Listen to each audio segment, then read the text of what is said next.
baginda Rasul bersabda, al-imanu bid'un wa sab'una syu'bah, iman itu ada 77 cabang. Fa'afdaluha qawlu la ilaha illallah, dan iman yang paling utama adalah kalimat la ilaha illallah. Wa adanaha, dan iman yang paling rendah adalah, cabang iman yang paling rendah itu adalah imatatul adza anitoriki, menyingkirkan sesuatu yang menyakiti di jalan. Wal haya'u syu'batun minal iman, dan malu bagian daripada cabang iman. Rawahul muhadditsuna, hadis ini diriwayatkan oleh banyak imam hadis. Berarti, nah, iman yang paling tinggi menurut hadis ini adalah qaulu la ilaha illallah, kalimat la ilaha illallah. Bagaimana kita sama kalimat ini? Kalimat ini harus terus kita ucapkan, karena ini adalah bagian daripada iman yang paling tinggi.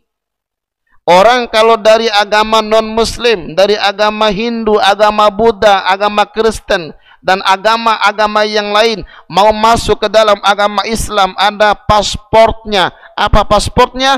Asyhadu alla ilaha illallah wa asyhadu anna muhammadar rasulullah. Dan ini adalah iman yang paling tinggi pada kalimat la ilaha illallah. Jemaah sekalian, ada berapa huruf la ilaha illallah ini? Ayo Pak, coba sambil dihitung, saya minum dulu Pak ya. Ini kan dasar nih, kan kita sudah lama iman kan. Coba ada berapa hurufnya?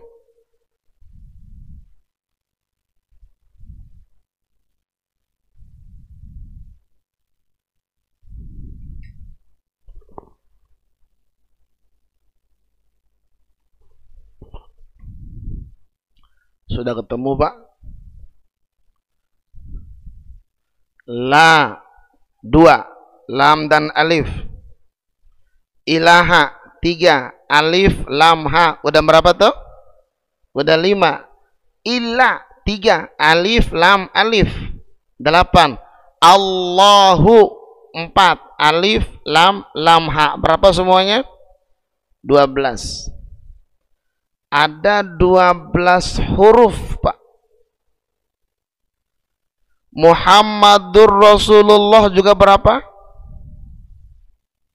Sama, 12. Muhammadun mim ha mim dal 4. Rasulun ra sin wawu lam 4. 8. Allahu 4. 12. Jadi la ilaha illallah 12 huruf, Muhammadur Rasulullah juga 12 huruf. Yang menjadi orang kalau mau masuk Islam dan mengimani yang paling tinggi adalah yang 24 huruf, maka selama 24 waktu tidak boleh kita tinggalkan kalimat la ilaha illallah Muhammadur. Tuh. Maka kata orang, siapa yang akhir hayatnya begitu napas keluar daripada tubuhnya mau meninggal dunia mengucapkan kalimat la ilaha illallah dakhalal jannah, masuk surga. Maka tergantung kebiasaannya jemaah sekalian.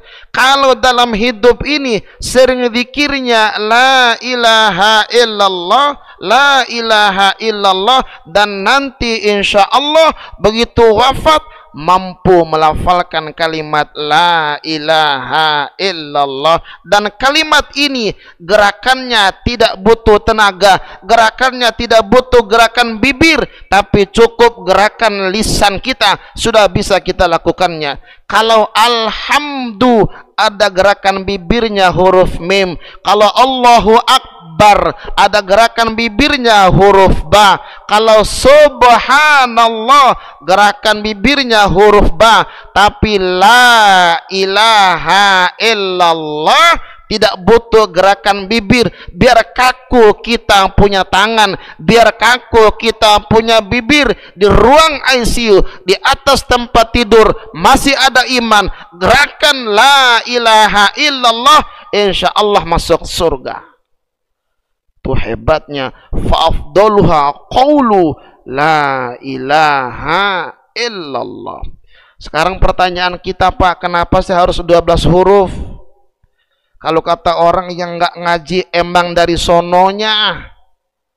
Tapi kata orang yang mengkaji dan mengaji dan baca kitab, Pak, itu ada maksud dan tujuannya. Huruf la ilaha illallah menjadi 12 huruf. Mana dia? Minimal. Itu kalau di dalam kitab Safinatun Najah, itu di dalamnya dibahas.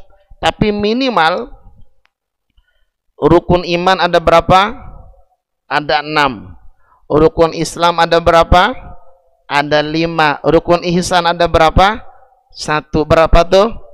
12. Orang yang mengamalkan la ilaha illallah mengamalkan 12 rukun. Rukun imannya 6, rukun Islamnya 5, rukun ihsannya 1. Maka itulah orang yang menghidupkan imannya, Islamnya, ihsannya. Itulah makna la ilaha illallah Muhammadur Rasulullah. Ada berapa kata, Pak? La ilaha illallah. Ada 4 kata. La ilaha illa Allah. Godaan ada berapa, Pak? Ada 4 godaan. Godaan kiri kanan, depan belakang. La ilaha illallah itu adalah bentengku. Masuk dalam hadis qudsi, la ilaha illallah hisni, ini bentengku. Siapa orang yang mengamalkan la ilaha illallah, dia masuk dalam bentengku, akan dilindungi oleh Allah Subhanahu wa ta'ala. Kata Nabi, alaikum bila ilaha illallah wal istighfar. Hendaknya kamu, kata Nabi, mengucapkan kalimat la ilaha illallah dan istighfar, sebab nanti setan itu, ini kalimat setan yang disampaikan kepada Nabi, Nabi sampaikan kepada para kita, para sahabatnya dan kita, karena ahlaktu nas bidzunub, aku menghancurkan manusia dengan dosa, kata setan, kata iblis. Wa ahlakuni bila ilaha illallah, dan aku dihancurkan oleh manusia dengan kalimat la ilaha illallah. Jadi kalau kita mengamalkan kalimat la ilaha illallah, kita membentengi diri kita, membentengi dari kanan, membentengi dari kiri, dari depan, dari belakang. Ada 4 penjuru angin yang siap menyerang kita. Kita membentengi dengan 4 kata ini. Maka inilah bagian daripada seutama-utamanya iman. Maka kata Nabi dalam salah satu riwayat, aktsiru min qawli la ilaha illallah, perbanyaklah kamu mengucapkan kalimat la ilaha illallah. Kenapa harus memperbanyak? Bagian daripada jayyidu imanakum, perbaharuilah iman kalian.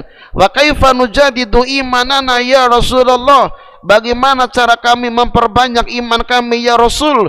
Kata baginda Rasul, aktsiru min qawli la ilaha illallah, perbanyaklah mengucapkan kalimat la ilaha illallah, yang kata orang ini namanya tahlilan.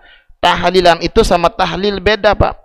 Kalau tahlil la ilaha illallah, kalau tahlilan wirid zikir la ilaha illallah.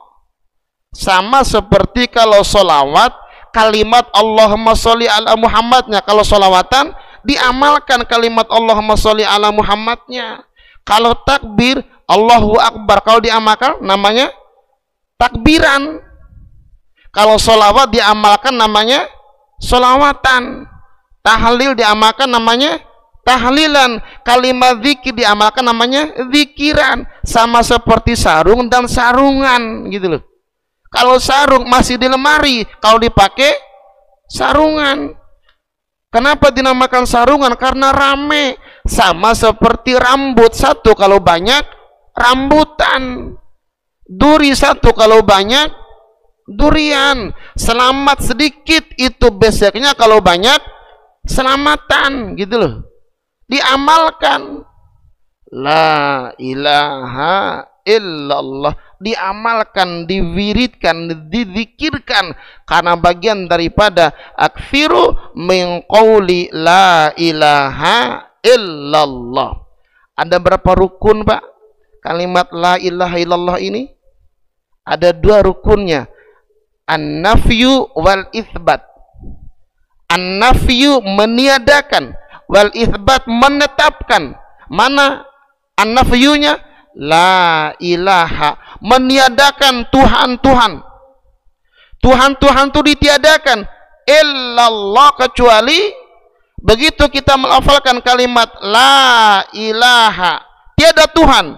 Tuhan batu, Tuhan gunung, Tuhan jabatan, Tuhan harta, Tuhan macam-macam Tuhan ditiadakan. An-nafyu, begitu masuk illallah ditetapkan al-itsbat, Tuhanku hanya Allah, maka tiada Tuhan melainkan Allah. Wa adanaha imatatul adza anitoriki, dan iman yang paling rendah adalah menyingkirkan sesuatu yang menyakiti di jalan. Di jalan kalau ada batu singkirin, kalau ada paku singkirin, ada kayu singkirin, itu menyakiti orang.